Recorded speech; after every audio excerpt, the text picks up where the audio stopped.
Летом прошлого года Мария Садовникова почувствовала недомогание. Молодая женщина связала свою усталость с недавним рождением ребенка. Ухудшение состояния заставило ее обратиться к врачам. Результаты обследования шокировали. Якутские медики обнаружили рак крови.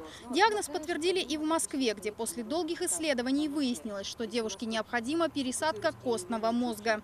На 134-м там каком-то дне, это было в январе, в конце января, обнаружили какие-то там, в общем, поломки, там генетические, в общем, ДНК, там что-то, в общем, очень научно. Было принято решение поменять схему лечения. За двое суток московские врачи проверили весь банк костного мозга России, но совпадений среди 65 тысяч человек так и не нашли. Не подошли доноры и из-за границы. Консилиум врачей пришел к выводу, что помочь Марии смогут только якутяне. Генотип якутов оказался уникальным.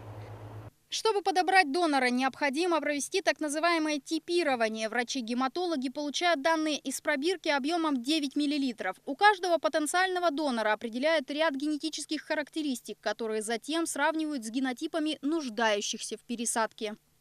Чтобы собрать генотип якутян, Институт гематологии имени Горбачевой в Санкт-Петербурге дал Марии все необходимое. У девушки подготовлены 400 пробирок, которые она уже 10 мая должна привезти в клинику.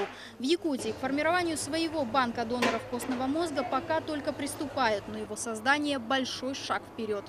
Наш регион разработал программу по внедрению трансплантации костного мозга. Мы провели несколько консультаций с институтом Горбачева в Санкт-Петербурге для совместного сотрудничества по внедрению трансплантации костного мозга.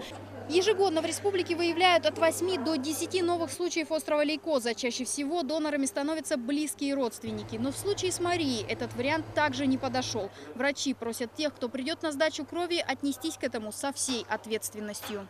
Сбором материала для Марии Садовниковой будут заниматься на станции переливания крови с 3 по 5 мая. Все пробирки будут исследованы в Санкт-Петербурге в экстренном порядке. Для поиска донора и исследования привезенных проб у медиков будет порядка 6 недель. Анна Лебединская, Иван Максимов, Вести, Якутск.